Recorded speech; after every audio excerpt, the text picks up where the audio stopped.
citação da Simone de Beauvoir, que ela diz o seguinte: o opressor não seria tão forte se não tivesse cúmplices entre os próprios oprimidos.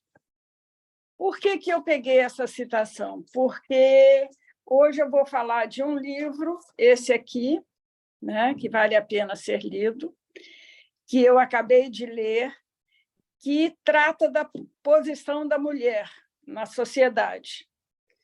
É um livro escrito por uma austríaca que ganhou o Nobel de Literatura em 2004. Ela chama-se Elfriede Jelinek. Até ainda falei com a minha sobrinha, que mora na Áustria, porque J é Jelinek. Então, vamos lá. A peça tem início exatamente no ponto em que termina A Casa das Bonecas, do norueguês Henrik Ibsen. O momento em que Nora deixa a casa em que morava, a casa de bonecas. E como é que é a história desse livro que ela se baseia? Ela se baseia em 2 livros do Ibsen. O que aconteceu após Nora deixar a casa de bonecas ou Pilares das Sociedades. Como é a peça? Se vocês já leram, mas só para lembrar um pouco, é um casal e, no início do casamento, a Nora, protagonista, falsifica a assinatura de um pai moribundo para poder ter recursos e salvar o marido que está doente. Então, essa é a história básica. E o que acontece com a Nora?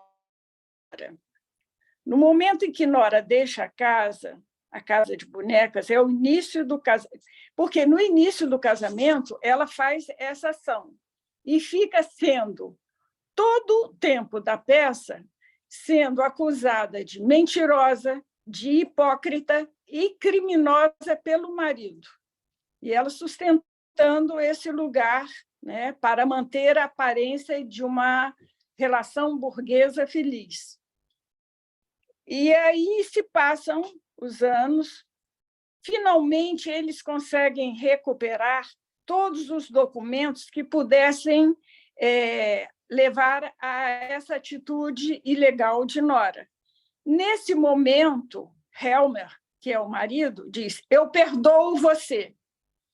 Na hora que ele perdoa ela, depois de ter recuperado os documentos que poderiam, né, acusá-la do ato da assinatura falsa do pai para salvá-lo, ela sai de casa, bate a porta e deixa o marido e os filhos. A questão dele não era que alguém descobrisse. Ele usava a preservação intacta de fachada de uma família burguesa. Nesse momento do perdão, Nora sai de casa, deixando marido e filhos para trás. Estamos em 1879, quando a peça é apresentada pela primeira vez. Desencadeia-se um escândalo teatral. Inaceitável para o público da época, uma protagonista mulher que, como ela mesma diz, age quase como um homem. E é interessante notar que, nessa época, várias atrizes recusaram representar o papel de Nora, né? Tamanha o movimento que isso produziu na sociedade. Para salvar a vida do marido, numa época em que a mulher não tinha direito legal de agir por conta própria em assuntos econômicos, ela se via obrigada a tomar uma tal decisão. Helmer acusa Nora de hipócrita, mentirosa e até de criminosa. Só que Nora está ciente da hipocrisia dos discursos patriarcais, mas também se sentindo conivente com a persistência das relações hierárquicas entre o homem e a mulher. Porque o que é interessante, que nem o Ibsen e nem a escritora austríaca coloca ela como coitadinha, mas coloca ela como conivente dessas relações hierárquicas. Aí ela abandona a família, que era algo inimaginável. 100 anos após a estreia da peça de Ibsen, é que Jolink se pergunta o que aconteceu com Nora após deixar seu marido. Ela, então, publica o livro O que Aconteceu Após Nora Deixar a Casa de Bonecas, Os Pilares da Sociedade, outro livro de Ibsen. O cenário não mudou muito, apesar do contexto histórico ter mudado consideravelmente no último século, e o movimento feminista ter mostrado também grandes impactos nas sociedades ocidentais. Uma característica de sua obra, que é também uma peça de teatro, é ser constituída em grande parte por dramas secundários. Isso a própria autora nomeia como dramas secundários, que, conforme essa terminologia, trata-se de obras que fazem referências explícitas a outras peças, geralmente clássicos do teatro ocidental. São peças que dão espaços a vozes femininas negligenciadas ou pouco ouvidas até agora, e cujas narrativas resgatam tragédias vividas por personagens literárias ou da vida real. Para a escritora, a história é circular e a humanidade não sai do lugar em que se encontra desde sempre, um lugar pouco adequado para quem procura ou acredita num convívio humano baseado na razão, na tolerância, no amor e na compaixão. Para sua versão de vida, pós-casamento protagonista com Ibsen, a autora inspirou-se também em outra peça que chama Pilares da Sociedade, cujo tema central é a busca desenfreada e desumana da sociedade burguesa por poder e lucro. Então, eu não sei se eu me fiz compreender. Ela se baseia em 2 livros, Nora, quando sai de casa, e Nora, depois que sai de casa, o que aconteceu com ela, e aí ela também se apoia nesse livro do Ibsen, Pilares das Sociedades. É um olhar crítico ao sistema capitalista e ao patriarcado e seus pilares ideológicos.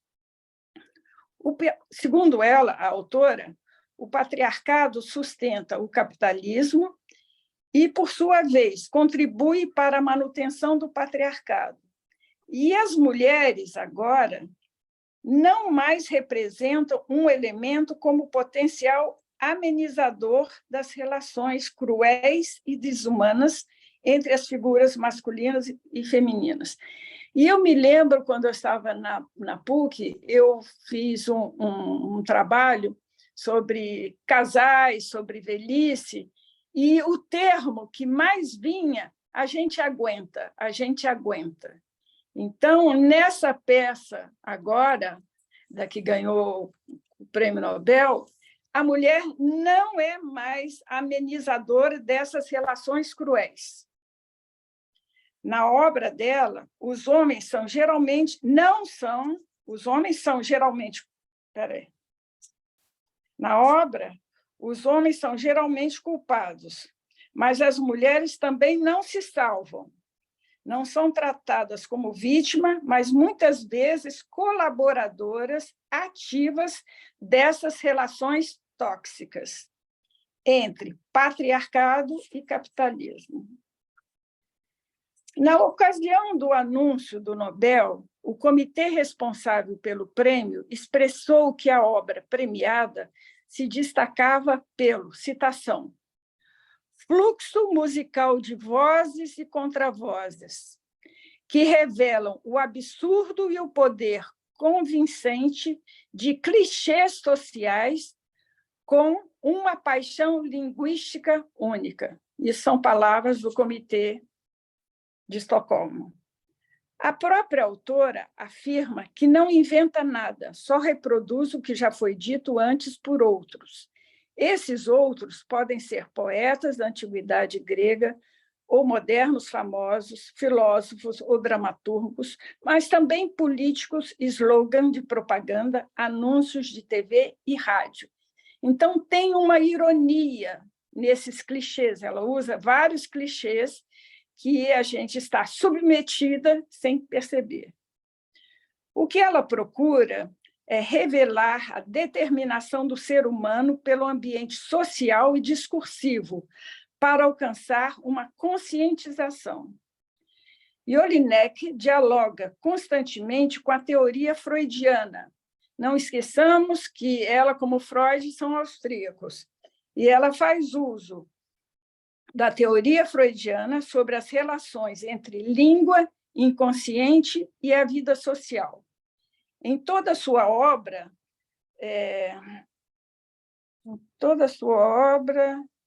lança mão de lapsos, trocadilhos, equívocos, homofonias e outras construções de superfície textual para obrigar os leitores e espectadores a olhar com atenção para o funcionamento da comunicação humana ou para que eles se deem conta do seu fracasso da comunicação humana.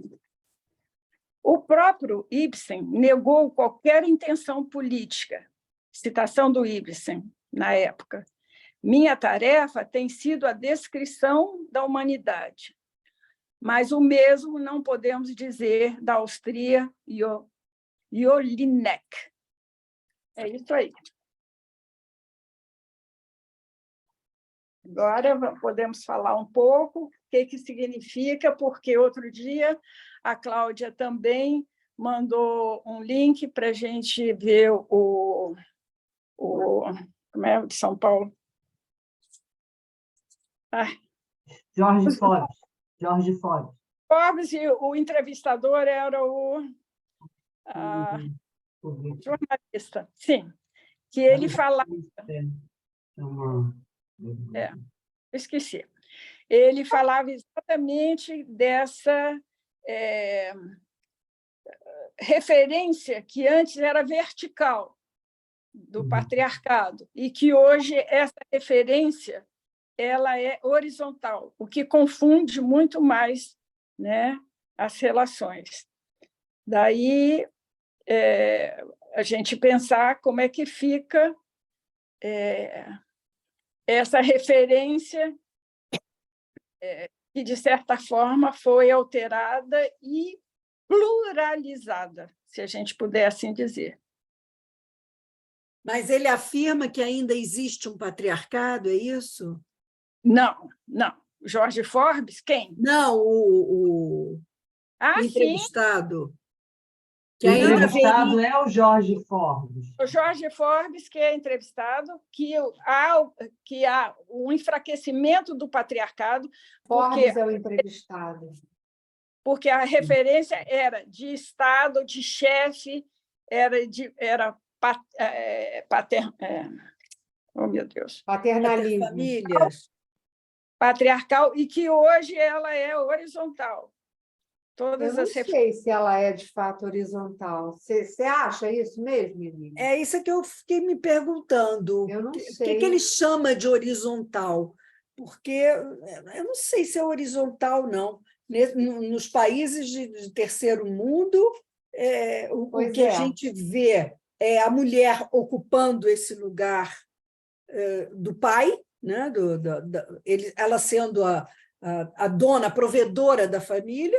Esse pai está ausente, esse homem está ausente, e, fora isso, o patriarcado, o marido manda, sim, no interior, nas cidades pequenas, pleno Estados Unidos.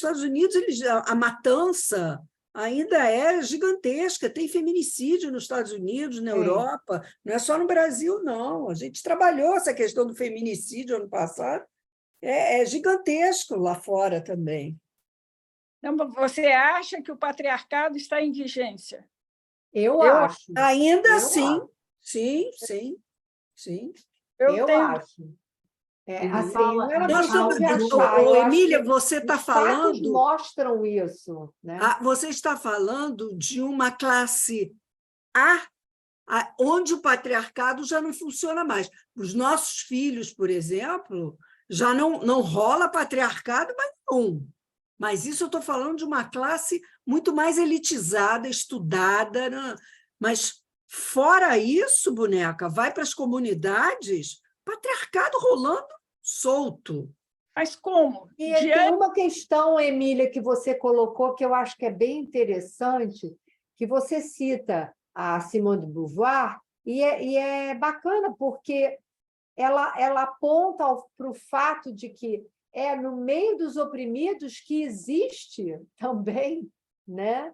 Digamos assim, corroboram essa opressão. As próprias mulheres, muitas vezes, corroboram essa situação opressora, digamos assim. Sim, escondem. Vou dar um exemplo. Uma escola, eu tenho vários pacientes adolescentes, né? Uma escola bilíngue, não vou citar o nome, mas uma escola bilíngue no Rio de Janeiro, ela me contou, isso aconteceu com ela quando ela teve a primeira relação sexual com o namoradinho dela, que também é do colégio. Por acaso, ele fez um comentário com um amigo, a coisa foi escalonando entre as outras turmas, ela foi taxada de puta, uma coisa horrorosa. Agora, uma outra menina foi para uma festa, transou pela primeira vez com um garoto no banheiro, o garoto, é aquela coisa de garoto, de se gabar, também taxada de puta. Assim, é um negócio complicado. Você estava falando que não existe na classe AA? Existe sim, que é um colégio top do Colégio top. Santo Inácio, há pouco tempo, saiu no jornal, não lembra? No Colégio Santo Inácio, que teve um forró-bodó de cuia no Colégio Santo Inácio, porque umas meninas foram pegas transando, whatever, e aí os meninos colocaram no jornal, e foi. Isso é curioso isso, né? Eu concordo com a Simone de Beauvoir, porque para cada homem machista tem que ter uma mulher machista que curva e aceita o machismo. É óbvio. Óbvio. É verdade. É isso que sim. não são mais, elas não são cúmplices desse opressor. É isso que a Jolinek afirma, que as mulheres não são mais coniventes com os opressores. E isso mudou. Então, muda o patriarcal. Emília, o nome do entrevistador é Luiz Felipe Ponte. Democracia na Teia. Exatamente. O Jorge Forbes traz a questão da... Ele dá um termo de desbossulado. É isso que ele fala no sentido dessa... Depois eu quero também falar, Cláudia. Sim. E aí ele traz isso como se isso seja uma realidade do mundo contemporâneo. Emília congelou. Voltou? Congelou. Voltou. Uma realidade do mundo contemporâneo. E aí ele traz essa questão do nome do pai, como de repente, esse patriarcado ele se extingue. Por isso que ele chama de uma forma horizontal e não mais vertical. Por isso que eu acho que foi interessante para trazer, né, para esse mundo atual agora. Ele traz isso muito bem, eu achei bem importante. Gostei também. Eu queria te dar os parabéns, porque eu achei muito interessante a articulação do Ibsen, que é um autor citado, inclusive, por Freud, e você repara que ele traz realmente uma questão, essa é muito interessante. O que aconteceu com Nora depois que ela saiu daquela organização patriarcal? Agora, repara, tem a questão do patriarcado, tem a questão do nome do pai, não é? Porque os franceses estão colocando a ideia de que houve uma evaporação do nome do pai.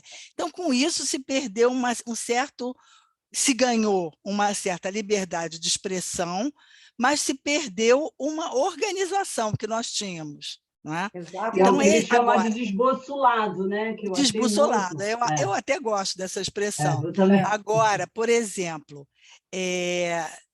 esse argumento de dizer que as mulheres são cúmplices é um argumento que fere um pouco o movimento feminista. Por quê? Porque imaginem vocês, e digo aqui em particular, como também era um argumento utilizado contra os judeus, para dizer que muitos deles colaboraram com o opressor. Então, é um argumento que eu tenho muito pudor em usar, por causa disso, porque você não sabe até que ponto as condições, por exemplo, daquela mulher não lhe dão condições de luta contra o opressor. Quer dizer que ela é cúmplice, às vezes, eu acho que às vezes é um pouco forçado. Eu fico com certos pudores. Não é? Agora, eu acho a discussão excelente. Que a circunstância é que o desfavorecimento, a própria condição social de não ter acesso à informação, eu acho que coloca uma desigualdade social, entendeu? E eu tenho algum pudor em acatar esse argumento da Simone de Beauvoir de que a mulher seria um pouco cúmplice, eu não sei, eu não tenho uma opinião firmada, porque eu não tenho casuística suficiente para... Não é? Tem muitos fatores em jogo, inclusive o nosso leito masoquista. Então, eu prefiro não colocar mais lenha no caldeirão. Mas eu acho essa ideia do que aconteceu é realmente interessantíssima. O livro, propriamente, o que vai contar, ela vai para o mercado de trabalho. Ela ficou num limbo? Ela caiu num limbo? Fecha a porta e vai... Está falhando. Está falhando. Está falhando, Emília. Não, ela procurou e é independente. Aqui eu tentei coisa, eu não consegui. Mas exatamente o livro vai tratar quando ela vai para o mercado de trabalho e aí também encontra o patriarcado.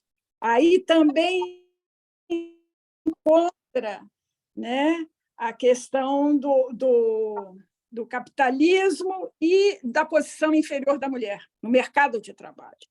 Então, isso também é interessante. Não é libertador, ela acreditou, e aí tudo se passa até ela, no final do livro, ela vai ser usada porque vai pegar uma informação do antigo marido para favorecer o empregador dela. Quer dizer, ela é manipulada o tempo todo por homens. Bom, ela saiu de uma condição de submissão doméstica para cair num sistema que não a favorecia. Um sistema opressor. Que reproduzia a situação de casa. Aí a gente entra numa discussão, eu acho que a gente entra numa discussão bastante interessante, porque todas essas... digamos, esses discursos, né, da liberdade, eles esbarram, no meu entender, com a dificuldade de você poder exercer, de fato, essa liberdade, entende? Porque você está sempre, de certo modo, submetido a uma contingência social. Então, essa ideia de que você pode... Quero ser livre. Liberar de todas as amarras é quase que utópico. Né? É imaginária. Exato. A Sandra está com a mãozinha levantada. Eu quero só... Fala, Emília. Nora, como mulher emancipada, no entanto, ainda longe de se ver livre das estruturas de dominação que a sujeitam. Quer dizer, há uma estrutura social ainda que a sujeita mais as mulheres do que os homens. Será?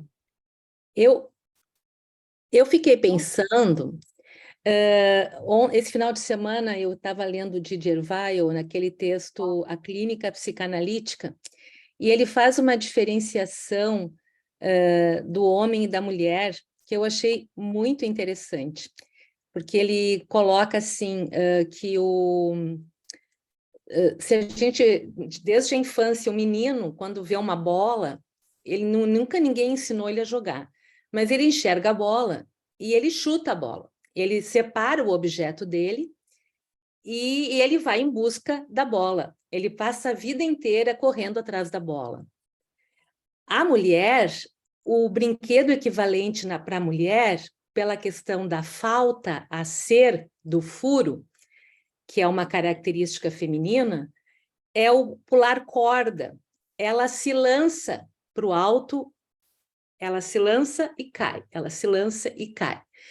Ela mesma se lança, ela não chuta a bola, né? E o que ela provoca nesse ato é uma invocação.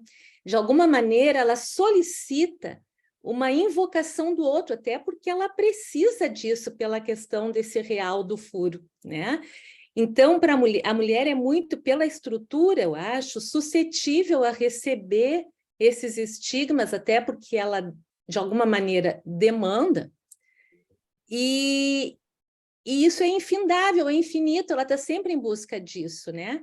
E fica suscetível a essas questões de ideologia, da cultura, do patriarcado. E também acho essa questão do patriarcado, como a Sandra também colocou, a gente diferencia patriarcado da metáfora paterna, né? Porque patriarcado seria uma atitude de autoritarismo e não de autoridade, né? De não dar brecha para um sujeito, né? E a autoridade é o que funda uma falta e um respeito, que funda a alteridade, né? Então, são questões assim que eu fiquei me questionando até que ponto é só cultural. Eu acho que tem a ver com o psiquismo do feminino, né? Que nesse furo permite entrar e ela mesma precisa buscar o sujeito que há ali, né? Nela, a potência que ela tem, que não é poder, né? Eu acho que a cultura confunde muito potência com poder. As mulheres empoderadas, eu acho que perdem justamente a sua feminilidade, a sua capacidade de ter potência. Não, enfim, só um comentário, achei muito rica a tua colocação. Gostei.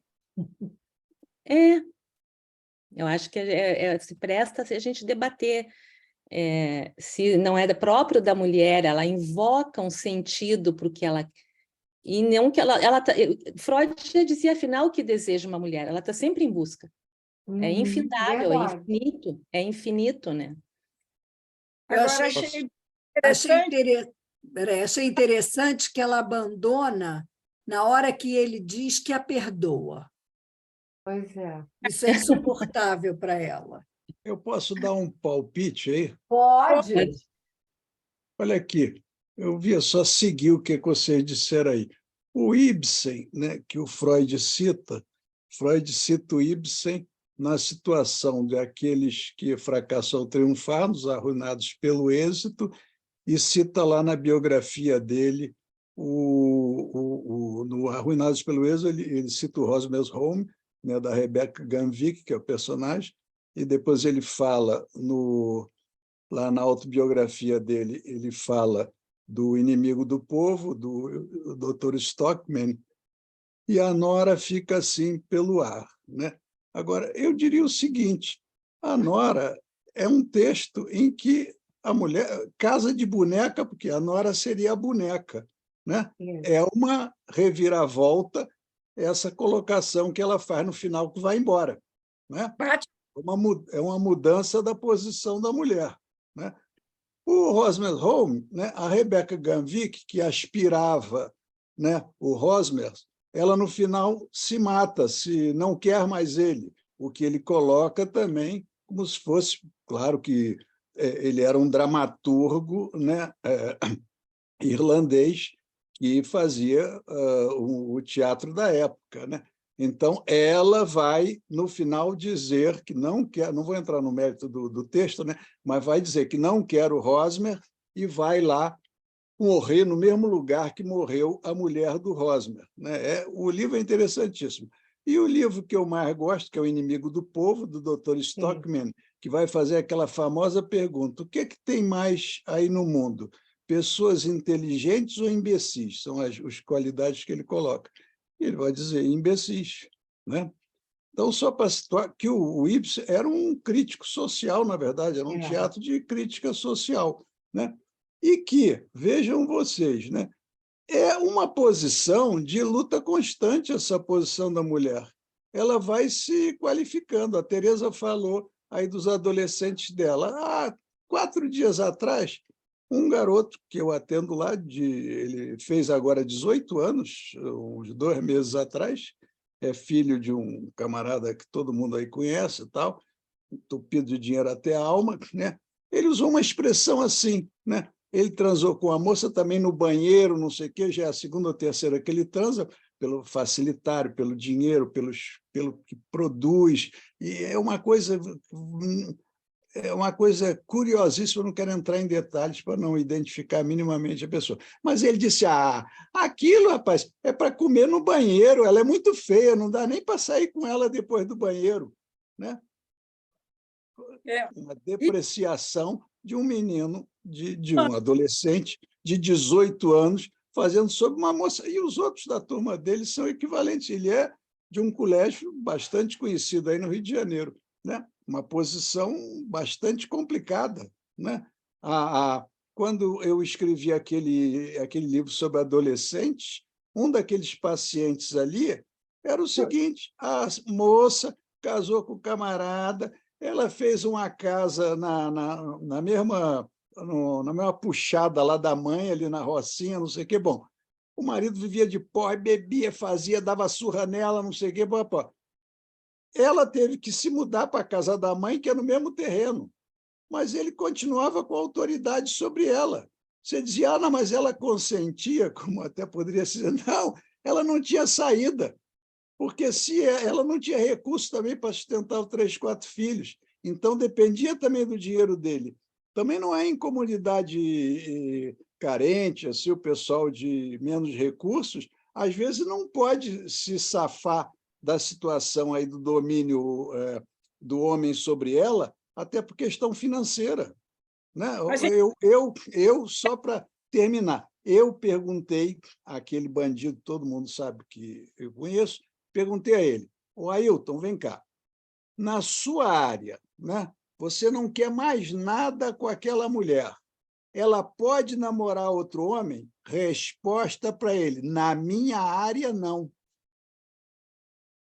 Como é que é isso? A área dele era a Cidade de Deus, uma parte da Cidade de Deus.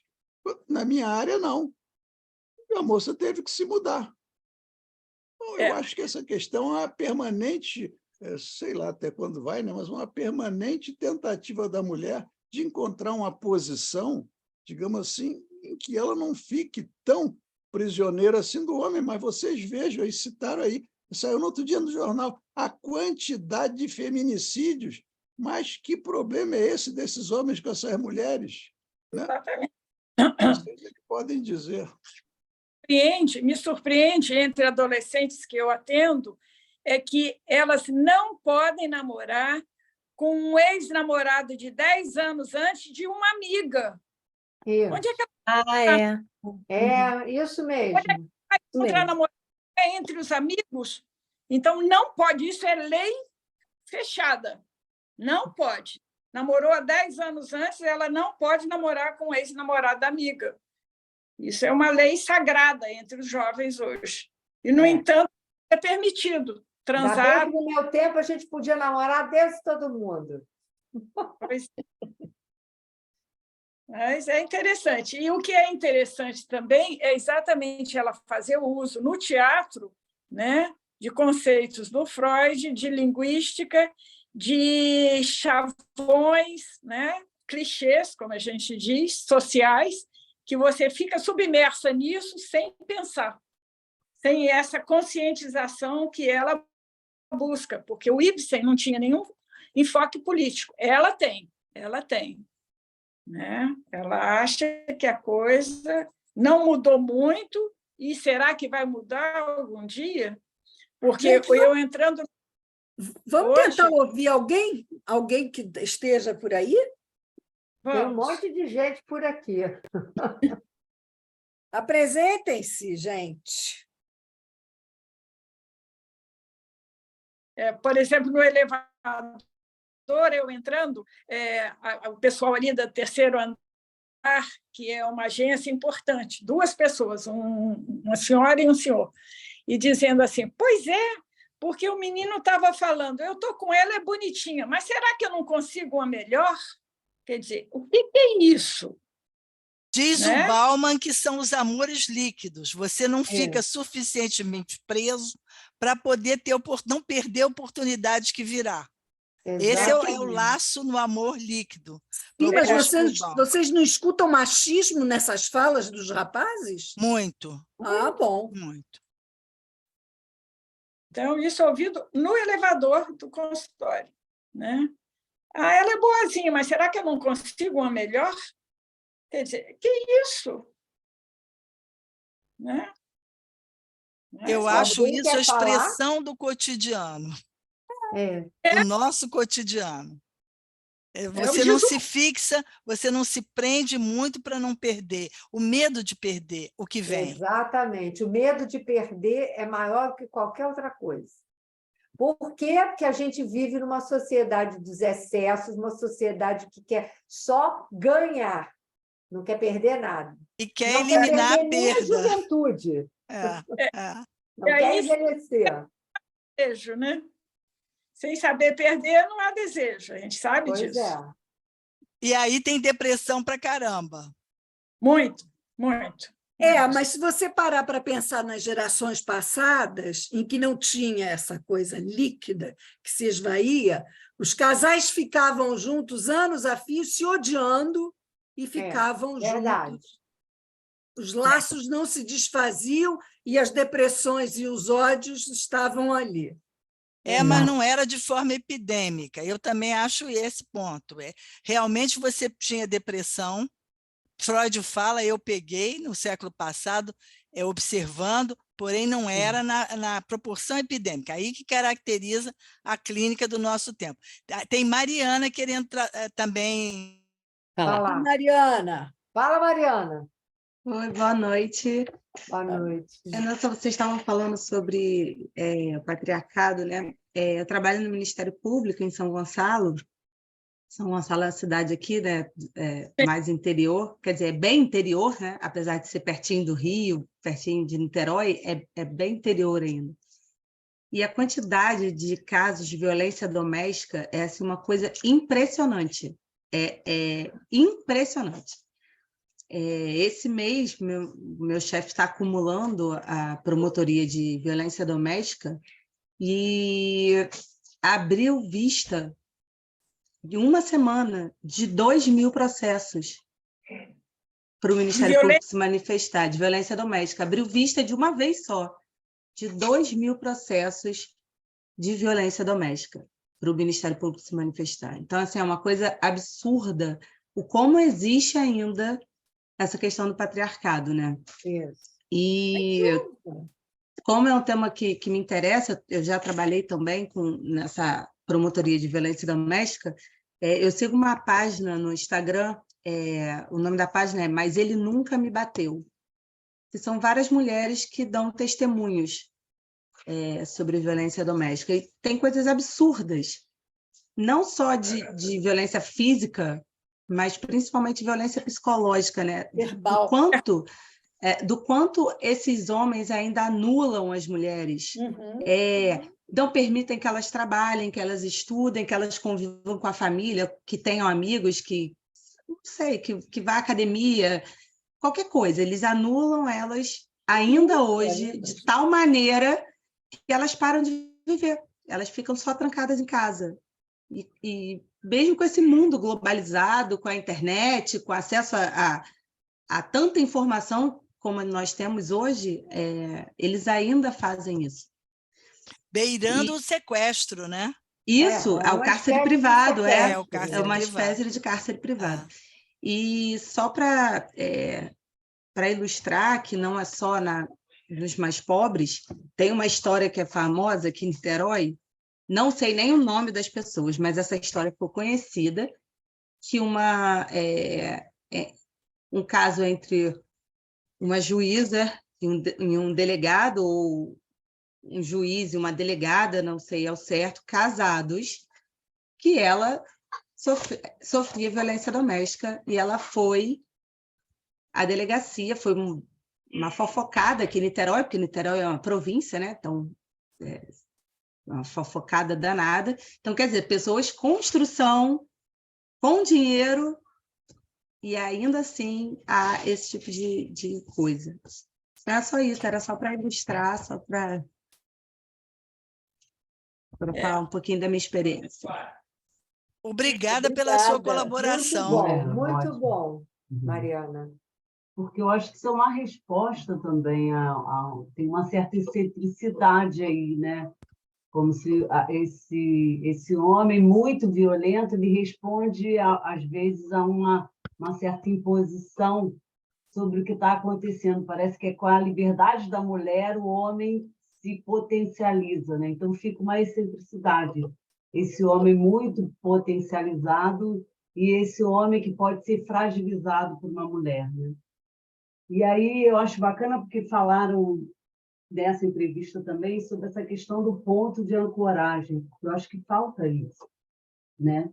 Nas relações. Né? O que seria esse ponto de ancoragem, esse basta aí sobre essas mulheres e esses homens, né? Fico me perguntando. Uhum. Sim.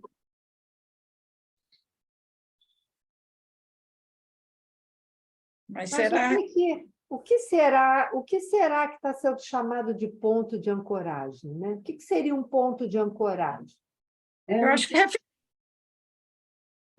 no sentido desse nome do pai mesmo, né? Como é que ele entraria aí, né? O que acontece que isso se perdeu um pouco, né?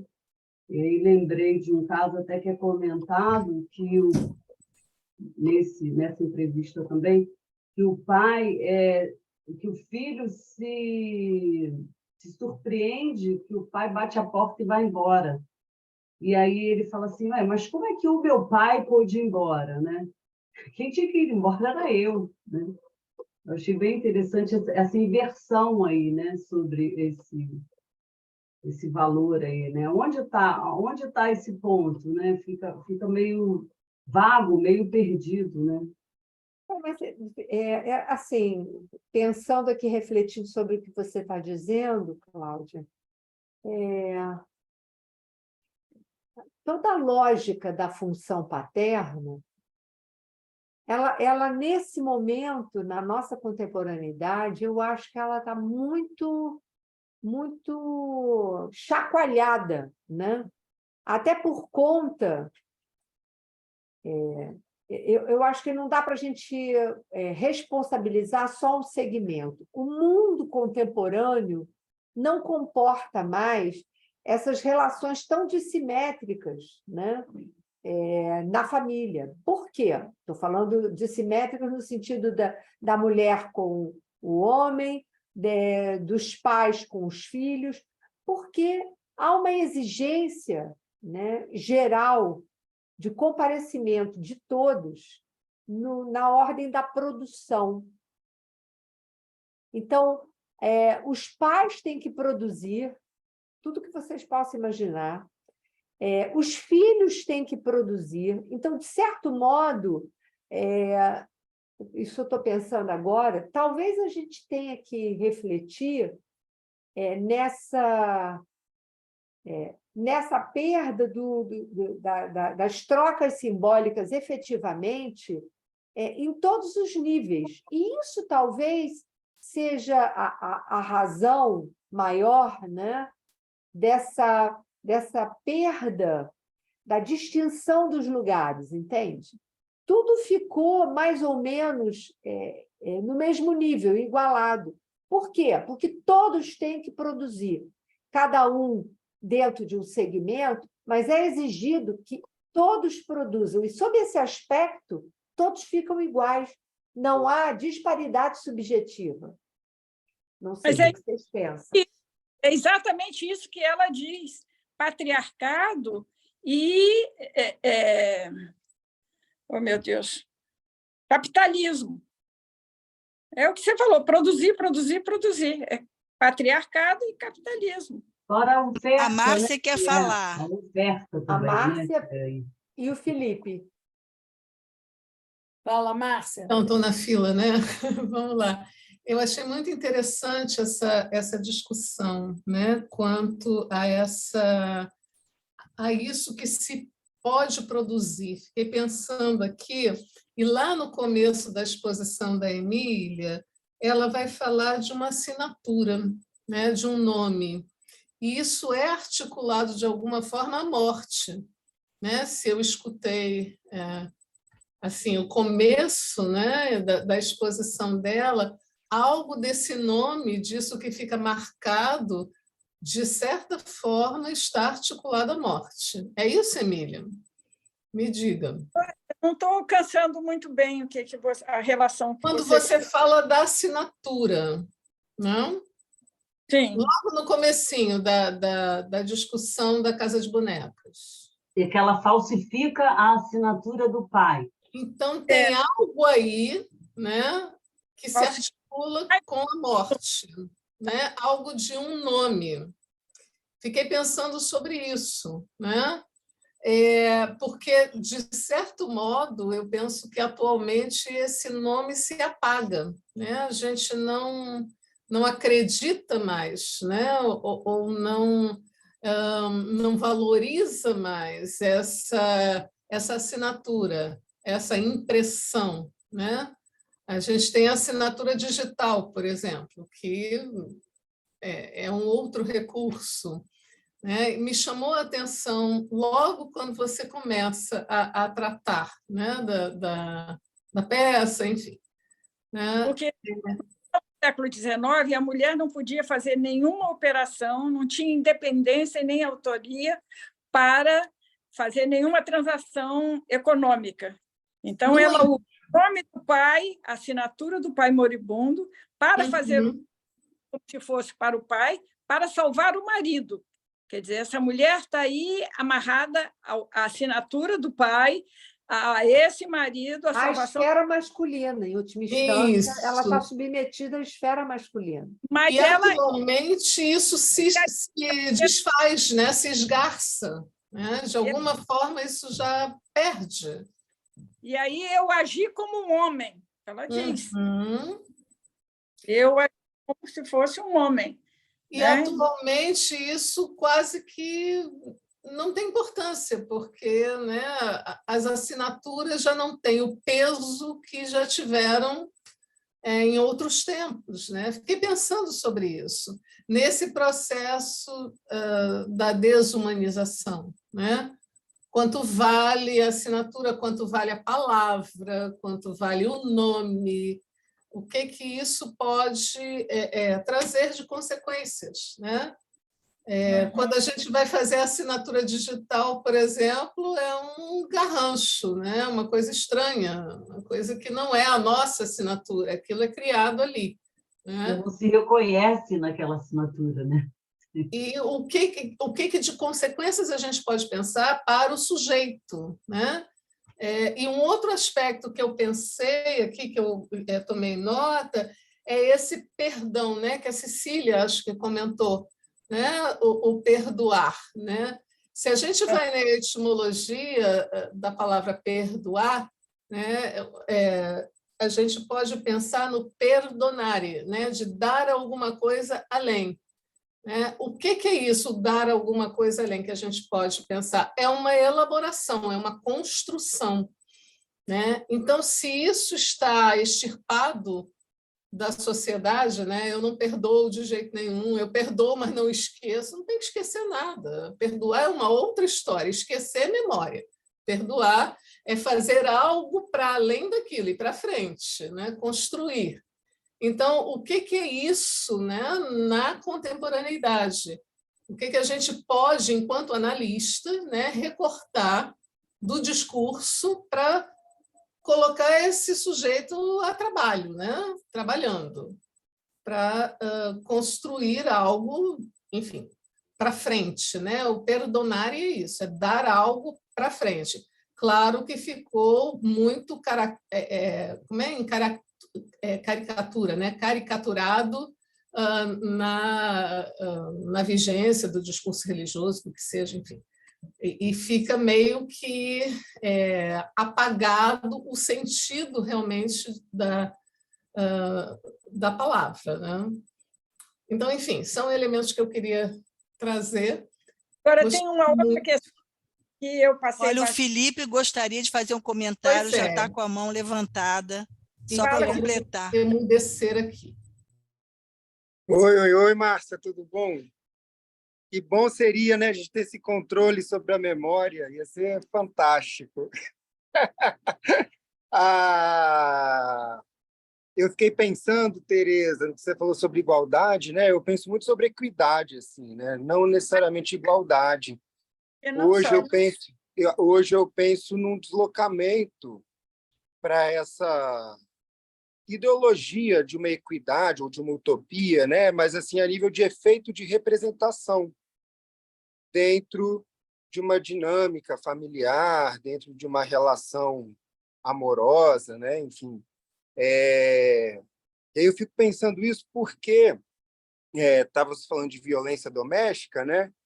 E esses dias eu escutei assim na clínica, né, de uma mulher falando que decidiu o marido dela porque era um homem com o qual ela poderia dormir e acordar tranquila, sem nenhum problema durante a noite.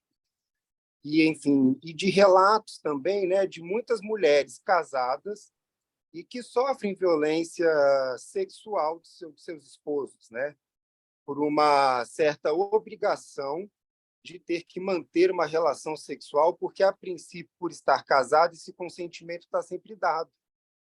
Né? Assim, então, isso numa dinâmica heteronormativa, assim, né? Um homem e uma mulher, mas que isso também vale para, por exemplo, relacionamentos homoafetivos, né? Por exemplo, entre duas mulheres ou entre dois homens, mas tem relação a duas mulheres, de uma assimetria que ainda vem de uma herança, que eu penso, né? Desse patriarcado, desse machismo estrutural, em que não é incomum ser recorrido à Lei Maria da Penha agressão entre mulheres em relações homoafetivas. Sim. Né? Em que uma...